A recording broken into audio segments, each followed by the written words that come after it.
Hello दोस्तों और मेरे प्यारे देशवासियों, नमस्कार। कैसे हैं आप? हमें उम्मीद है कि आप अच्छे होंगे। वर्ण और ध्वनियाँ भी सीख गई डब्ल्यू की दुल्हनिया भाग 2 में आपका हार्दिक स्वागत है। अगर आप सीधे सीधे भाग 2 पर आ रहे हैं ना, तो भाग के तुरंत भाग 1 पर जाइए, पहले उसे पढ़िए, वहाँ पर स्वर के बारे में बताया गया है। अब हम लोग इसमें व्यंजन के बारे में पढ़ने जा रहे हैं। व्यंजन वर्ण ऐसा वर्ण है जिसको बोलने में उस वर्ण के अलावा अन्य वर्णों के भी सहयोग की जरूरत होती है। तो व्यंजन एक से अधिक वर्णों के मेल को कहा जाता है। इस व्यंजन को आपको बचपन में पढ़ाया ही गया होगा, आप आसानी से पढ़े होंगे। आज आपको केवल एक शब्द याद करना है और इसके बाद ये पूरा स्ट्रक्चर जो आपको दिखाई दे रहा है, इसके वर्गीकरण का, व्यंजन वर्ण के वर्गीकरण का, ये वर्गीकरण आपको बिल्कुल आसानी से याद रहेगा। जब तक वो याद रहे तब तक आपको ये पूरा वर्गीकरण याद रहेगा। तो कौन सी शब्दावली है, आप ध्यान से जरा देखिए। यहाँ पर लिखा हुआ है एस। एस का हिस्सा क वर्ग से लेकर प वर्ग तक शुरू होता है, यानी कचट तब तक, और इसको स्पर्श व्यंजन कहा जाता है। तो इसके वजह से इसका सिंबल बनाया गया है एस। फिर इसके बाद ये देख रहे हैं ए है, ये है अंतस्थ। ए बराबर क्या होगा? अंतस्थ व्यंजन या अर्ध स्वर। यू बराबर उष्म या संघर्षी व्यंजन, तो इसके लिए यू सिंबल बनाएगा। यू का मतलब क्या होगा? उष्म।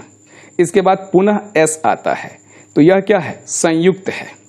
संयुक्त है, और इस स्पर्श से इस संयुक्त के साथ कंफ्यूजन नहीं हो सकता, क्योंकि जो पहले एस आया हुआ था उसमें 3 ही वर्ण हैं, जबकि बाद में दूसरी बार जब एस आता है तो उसके साथ ये 3.5 या आप इसको 4 मान लीजिए, लेकिन उससे तो ज्यादा है ना स्पर्श से। तो इस प्रकार एस बराबर है संयुक्त। ये डी बराबर क्या है? डी बराबर द्विगुण। इसके ये अन्य नाम है उत्सृप्य और उत्क्षिप्त। और एन बराबर, इससे आप पहले ही क्लास में आप पढ़ चुके हैं, भाग 1 में ही आपने देखा था कि एन क्या है? ये अनुस्वार है। और अनुस्वार क्या है? तो अयोगवाह के 2 प्रकारों में से एक प्रकार है।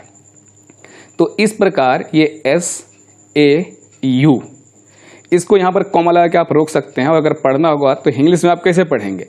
एस ए यू, इसका मतलब उच्चारण इसका क्या होगा? एस ए यू का उच्चारण क्या होगा? 100। जो गिनती का 100 होता है वो वैसे जैसा इसका भाव आएगा, एस ए यू यानी 100। और एस डी एन, इसके बीच में कोई वावेल नहीं है, तो आप इसको सीधे सीधे भी पढ़ेंगे तो क्या होगा? स द न। यही है आपका 100 सदन। अगर आपको ये 100 सदन याद है तो हर हाल में इनमें जो बातें हैं वो बातें भी आपको हमेशा के लिए याद रहेंगी। आइए चलिए अब उसको हम लोग डिकोड करते हुए पढ़ते हैं। तो 100 सदन आप याद रख सकते हैं ना, S A U S D N, यही है 100 सदन। एस बराबर स्पर्श, फिर से ए बराबर अंतस्थ, यू बराबर उष्म, फिर एस बराबर संयुक्त, डी बराबर द्विगुण और एन बराबर अनुस्वार। ठीक है, तो हम लोगों को जैसे बचपन में पढ़ाया गया था वो सबको अलग अलग तरीके से पढ़ाया गया था। शहरी लोगों को पढ़ाया गया था क ख ग घ अंग। अगर आप ग्रामीण क्षेत्र के होंगे तो आपको ज्यादातर संभावना है कि आपको ऐसे बताया गया होगा, कबूतर क, खरहा ख, गधा ग, घड़ी घ अंग। अब ऐसे पहली बात तो यह है कि आप अपने बच्चों को या किसी को इस तरह से मत पढ़ाएगा, दिक्कत आती है। अगर उसको खरगोश लिखा हुआ है, खरगोश, तो उसे पढ़ेगा कैसे? वो पहले खरहा ख, फिर गधा ग, फिर इस तरह से, मतलब उसमें जो खा है तो उसको ख नहीं पढ़ेगा, वो क्या पढ़ेगा? खरहा ख। फिर र है तो उसको र नहीं पढ़ेगा, वो क्या पढ़ेगा? रहीम र। फिर गधा ग, फिर सोटा सा। तो इससे बालक को सीखने में समस्या आती है। तो इसलिए आपको याद किसी को कराना है तो क ख ग च च य ट ड ल त थ न प फ म य ल श श ह छत्रज्ञ, इस क्रम में आपको उसे याद करवाना चाहिए। और इस क्रम में आपको याद है, चलिए क ख ग अंग या कबूतर खरा गधा भी पढ़ते होंगे तो इस तरह से तो ये तो याद ही होगा। तो यहाँ इसको जो है वर्ग के रूप में अगर देखा जाए तो इस कॉलम में, पहले कॉलम में ये क वर्ग है, ये फिर च वर्ग है। इसी को एक साथ अगर पढ़ा जाए तो क च ट त प, एक साथ पढ़ दिया जाए तो ये कचट तप हो जाएगा। ये 5 है। हर वर्ग में कितने कितने वर्ण है, वर्ण व्यंजन है, वो भी 5 है। तो कुल इनकी संख्या कितनी हो जाएगी? 25 हो जाएगी। और क्या आपको इसे याद करना पड़ेगा? क ख ग च च य ट ठ र त थ न प फ म, ये सब याद करना पड़ेगा कि याद ही है? याद ही है। तो इनकी संख्या पूछा जाएगा कि स्पर्श व्यंजन कितने होते हैं, तो 25। इसी को वर्गीय व्यंजन, वर्गीय व्यंजन क्यों? क्योंकि देखिए इसको क वर्ग च वर्ग वर्ग के रूप में जाना जा रहा है। उदित व्यंजन इस सेंस में भी कि सबसे पहले व्यंजनों में इनसे ही शुरुआत होती है। तो ये 3 नाम है, तीनों नाम आपको जानना चाहिए, लेकिन सबसे ज़्यादा जो शब्दावली पूछी जाती है वो स्पर्श व्यंजन करके पूछा जाता है। अब हम लोग अगर आगे बढ़ें तो ये देखिए ए है, ए बराबर क्या होता है, अंतस्थ या अर्ध स्वर। इसमें पूछा जाता है बताइए निम्नलिखित में से कौन अंतस्थ व्यंजन है या अंतस्थ व्यंजन नहीं है, इस तरह के सवाल पूछे जाएंगे। तो आप पहले तो इन्हें याद करिए कैसे आसानी से। ये कचट तब के बाद जस्ट आता है य र ल व, यहाँ 5 के क्रम में था, अब देखिए 4 के क्रम में हो गया है, बस इतना ध्यान आपको रखना है। और आप इसे याद कैसे रखेंगे लंबे समय तक, य र अल अ को मिला के आप बोल सकते हैं यार लव, मतलब आपके यार को क्या हो गया है, लव हो गया है। इसीलिए आप उसके बारे में कुछ भविष्यवाणियां कर रहे हैं, जैसे उसका अंत होना तय है, क्योंकि आपके यार को क्या हो गया है, यार को ल व हो गया है। या तो ऐसे आप इसको याद कर सकते हैं, या एक दूसरा तरीका यह भी है, अंतस्थ थ में जो नथुनी लगी है अगर इसको हटा दीजिए तो ये य बन जाएगा। और अंतस्थ कहने के बजाय अंतस य बोलिए, ये वो तरीका है कि प्रश्न में उत्तर को ही छुपा दिया जाए, और अगर छुपा दिया जब जब प्रश्न पूछा जाएगा तब वैसे ही एट वंस ही आपको उसका उत्तर भी याद आ जाएगा। जैसे किसी ने पूछा कि अंतस्थ व्यंजन में कौन कौन शामिल है, तो आप सीधे क्या कहेंगे, अंतस्य या लव, ऐसे आसानी से आप बताएंगे। अब इसमें देखिए इसको अर्ध स्वर भी कहा जा रहा है, अंतस्थ भी कहा जा रहा है, लेकिन इसमें चारों में अगर चूज करना हो कि अब बताइए इन चारों में कौन अर्ध स्वर है, तो य और वो इसलिए क्योंकि देखिए जब आप य का उच्चारण करते हैं तो ई स्वर का जो छोटी ई जिसको आप कहते हैं उसका आना तय है, और जैसे ही आप उच्चारण करते हैं व तो स्वर का जो छोटा ऊ है उसका आना यहाँ तय है। तो इसलिए य और व को जो है अर्ध स्वर के रूप में जाना जाता है। इसमें और भी सवाल बनते हैं कि बताइए कि प्रयत्न के आधार पर पार्श्विक वर्ण कौन सा है, तो वो ल है, मतलब पार्श्विक प्रश्न में रखा तो जाएगा ही, तभी तो आप बताएंगे कि वो क्या है। और इसे हर हाल में आपको ऐसे ही बताना पड़ेगा कि पार्श्विक एग्जाम्पल क्या है, ल है। क्यों पार्श्विक इसका नाम पड़ा, क्योंकि जब ल का उच्चारण किया जाता है तो कहा ऐसा जाता है व्याकरण में कि होंठ के दोनों किनारे से हवा बाहर निकलती है। जैसे ल, आप 1-2 बार बोल करके उसका प्रत्यक्ष भी करने की कोशिश करिए, तो ल बोलेंगे तो नो डाउट दोनों किनारों से ही हवा निकलेगी, तो बगल से, पार्श्व से उसके, इसीलिए इसको बोला जाता है पार्श्विक। अब आप इसको कैसे याद करेंगे, क्योंकि कंफ्यूज ये इसके साथ होता है, तो पहले इसको आप याद कर लीजिए और याद लपालप करिए। जब आप लपालप याद करेंगे, जैसे आप लपालप खाने की बात के बारे में सोचते हैं, तो आसानी से उसको याद ही नहीं करना पड़ेगा। तो ल बराबर ल किस नाम से हो जाना जाता है, तो पा बराबर पार्श्विक, ठीक है। इसी प्रकार ये र है, र को हमें 2 नाम से जाना जाता है, मतलब र को 2 प्रकार से प्रश्न पूछा जाएगा कि प्रकंपित व्यंजन कौन है, तो आपको बताना पड़ेगा र को। लुंठित में कौन है, तो भी र को ही बताना पड़ेगा। और अगर ये हमें दोनों नाम याद करने ही है तो हम ऐसे कर लें, जो कि आप बचपन से वो सुने होंगे, उस बिस्किट का नाम है पार्ले जी से यहाँ कोई मतलब नहीं है, लेकिन पा बराबर यहाँ प्राकंपित बोलिए, है प्रकंपित, लेकिन आप पा बराबर प्राकंपित तक पहुँच जाएंगे। र बराबर ये र आ गया, और ले बराबर लुंठित है, तो इसको आप ले को लेंठित तो नहीं कर सकते, लेकिन लुंठित तक पहुंच आसानी से आप सकते हैं, ठीक है। तो इस प्रकार र को क्या कहते हैं, ल को क्या कहते हैं, वास्तव में कौन अर्ध स्वर है। जैसे अगर प्रश्न बने बताए निम्नलिखित में से कौन अर्ध स्वर है, और विकल्प ए य रखा है, विकल्प बी र रखा है, विकल्प सी ल रखा है, विकल्प डी उपरोक्त में से कोई नहीं य, तो आप ऐसी कंडीशन में यह ही आपका सही उत्तर होगा, क्योंकि इनमें चूज करने की बारी आएगी तो यह हो जाएगा। तो इस प्रकार जैसे आपने देखा एस मतलब स्पर्श, इसी प्रकार ए बराबर आपने देखा अंतस्थ, अंतस्थ कहिए या अंत कहिए या अंतस्य कहिए, ठीक है। अंतस्थ क्यों, क्योंकि यह जो है स्वर और व्यंजन के बीच में अगर देखा जाए तो इसको रखा गया है, मतलब व्यंजनों के बीच में इसको रखे जाने की वजह से, ठीक है, बीच में स्वर और व्यंजन के, तो इस वजह से इसका नाम हो गया है अंतस्थ। अब यू बराबर आते हैं, देखिए यू बराबर होगा उष्म, उष्म और संघर्षी दोनों में आप देख रहे हैं षटकोण है, तो हम भी यहाँ फिर इसको प्रश्न में छुपाया जाए। उष्म पूछा जाएगा तो ये नाम लिया ही जाएगा, संघर्षी पूछा जाएगा तो ये नाम लिया ही जाएगा। इसमें कौन सा स है, षटकोण वाला है, और तीनों स देखिए एक साथ रहते हैं, पहले शरीफा स, फिर षटकोण, फिर सोटा स या संभव वाला स। तो ये तीनों साथ में रहते हैं। और इसके साथ और भी एक है, उसका नाम है ह। तो ये 4 एक साथ हो गए इसमें। तो हमें तुरंत ये पता चल जाएगा उष्म कहते ही कि अच्छा षटकोण है, तो तीनों स होगा और ह होगा। तीनों स के साथ कौन है? ह है। तो संघर्षी करके को अगर कोई पूछा जाएगा, किसी ने पूछा, तो आप इसमें भी षटकोण देखेंगे और क्या बोलेंगे? हाँ, ये संघर्षी व्यंजन यानी तीनों स और ह होगा। उष्म संघर्षी व्यंजन पूछेगा तो भी आपको यही बताना है। कभी कभी स्पर्श संघर्षी व्यंजन भी पूछा जाता है। जैसे यहाँ देखिए च वर्ग में आप देख रहे हैं कि इसे नाम दिया गया है स्पर्श संघर्षी व्यंजन। स्पर्श तो है ही, लेकिन यही वो वर्ग है जिसमें संघर्ष भी होता है। जैसे आप देखे होंगे कि कुछ लोग जो है बात करते हैं तो उनके मुंह से थोड़ी बहुत बूंदाबांदी होती है, तो इस वर्ग का उच्चारण उन्हें नहीं करना चाहिए, क्योंकि जब वो करेंगे तो स्पर्श होगा जीभ का तालु के साथ, और फिर इसके बाद वो बोलेंगे तो बूंदाबांदी ज़्यादा होगी। आप बोल के महसूस खुद भी कर लीजिए, थोड़ी देर के लिए वीडियो चाहे तो रोक के बोल लीजिए। जैसे ये च, छ, ज, झ, तो इसलिए स्पर्श संघर्षी पूछे तो पूरा ये च वर्ग आ जाता है। उष्म संघर्षी पूछे तो ये तीनों स के साथ ह आ जाता है। तो यहाँ का आप अंतर भी आप देख पा रहे हैं, ठीक है। इसके बाद आप देखिए नीचे आते हैं तो संयुक्त व्यंजन है। एस के लिए है ये संयुक्त व्यंजन। संयुक्त व्यंजन का मतलब क्या है कि जो एक से ज़्यादा व्यंजनों से मिलकर के बने हों। जैसे ये छत्री छ है, ये किससे मिलकर बना है? ये क। अगर इसके नीचे हलंत लगा है, किसी व्यंजन के नीचे हलंत लगा, इसका मतलब यह है कि उसमें से अ निकाला गया है, क्योंकि प्रत्येक व्यंजन में अ अनिवार्य तौर पर शामिल होता ही होता है। तो अगर हम बोलते हैं क, इसका मतलब अ को हमने नहीं निकाला, लेकिन अगर हम ऐसे बोलते हैं क, इसका मतलब हमने अ को निकाल दिया। इसलिए जो ये हलंत लगा है उसको हमको तेजी से पढ़ना पड़ता है और उसका जल्दी उच्चारण करना होता है। तो ये क और ये षटकोण वाला श, ये दोनों मिलने के बाद ये छत्री छ बनता है।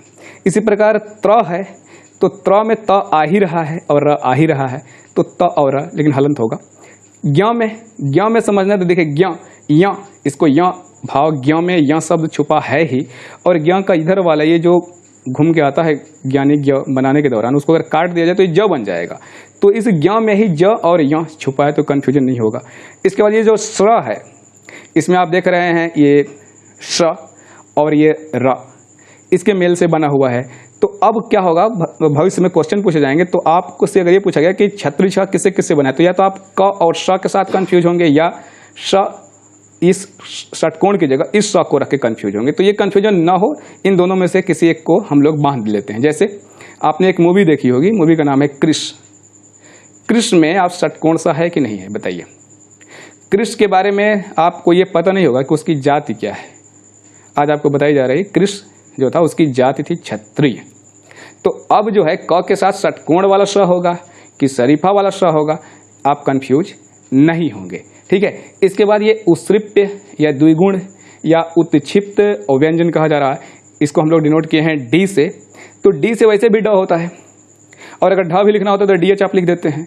तो डी का जो सिंबल है उसके एग्जाम्पल उसके डी से ही स्टार्ट भी वो होता है। इसको द्विगुण क्यों कहते हैं? दो गुणों को ये लिया हुआ है। उत्सृप्य क्यों कहते हैं या उत्क्षिप्त क्यों कहते हैं? क्योंकि जब इसे बोला जाता है तो ऊपर की तरफ जीभ को उछालनी पड़ती है, जीभ को ऊपर उछाल करके मूर्धा से संपर्क करानी पड़ती है, और बड़ी तेजी से नीचे भी उतरना होता है। जैसे आप बोल करके देखिए ढक्कन, तो जीभ आपकी घूमी, तालु यानी तालु का अगला हिस्सा मूर्धा वहां पर जाकर टच की और बड़ी तेजी से नीचे आई। उस तरह आप बोलते हैं सड़क, तो उसमें भी ऐसे ही होता है। तो इसलिए दो गुण को समाहित किए हुए इसलिए इसको द्विगुण बोलते हैं। बोलने के दौरान हमारी जीभ को ऊपर जाकर मूर्धा से टच होना पड़ता है, इसलिए इसको उत्सृप्य या उत्क्षिप्त बोलते हैं। अयोगवाह की जहाँ तक बात है, इसको हम लोग पढ़ चुके हैं। इसके जस्ट पहले वाले भाग में हम लोग अयोगवाह को देखे थे, इसकी जगह फिक्स नहीं थी, स्वरों के साथ ये नहीं था, तो ये यहाँ पर आया था। और इसमें जो अनुस्वार है हिंदी में इसका सर्वाधिक प्रयोग होता है, और जो विसर्ग है इसका संस्कृत में सर्वाधिक प्रयोग होता है। और अनुस्वार में जो बिंदी इस तरह से लिखी होती है, इसको या तो अनुस्वार बोलिए या शीर्ष बिंदु वाला वर्ण बोलिए। विसर्ग में जो ये पार्श्व में लगा हुआ है तो इसको पार्श्व बिंदु वाला वर्ण के नाम से भी जाना जाता है। लेकिन इसके संदर्भ में एक रोचक फैक्ट इन दोनों को साथ साथ करके हम लोग देख लेते हैं। जैसे देखिए ये जो छत्री छ लिखा है, त्र लिखा है, ज्ञ लिखा है, स्र लिखा है, इसके बारे में पूछा जाता है कि बताइए शब्दकोश में यह किसके बाद आएगा। तो जैसा कि आप देख रहे हैं कि छत्री छ जो है क से मिलके पहले क आता है फिर षटकोण आता है, तो छत्री छ का स्थान शब्दकोश में क के बाद आएगा। जबकि आप समान ढंग से सोचे तो कहेंगे कि नहीं, इस छोटा सा के बाद ह आता है और ह के बाद छत्र छ आता है, तो पहले ह आएगा शब्दकोश में और ह के जस्ट बाद छत्र छ आएगा। नहीं, ऐसा नहीं है। छत्र छ जो है पहले क आएगा और उसके बाद वाले कॉलम में होगा, ह के बाद वाले में बिल्कुल नहीं। उसी प्रकार आप त्र को, ज्ञ को और स्त्र को समझ सकते हैं। त्र किसके बाद आएगा शब्दकोश में, तो त के बाद आएगा। ज्ञ ज के बाद आएगा। स्त्र ये शरीफा सा है, उसके बाद आएगा। ठीक उसी तरह से अगर हम लोग अंग और अह की बात करें कि यह कब आएगी, देखिए स्वतंत्र रूप से ये प्रयोग होने वाले वर्णों में नहीं है, लेकिन फिर भी अंग और अह का जो प्रयोग है वह स्वरों से पहले होता है।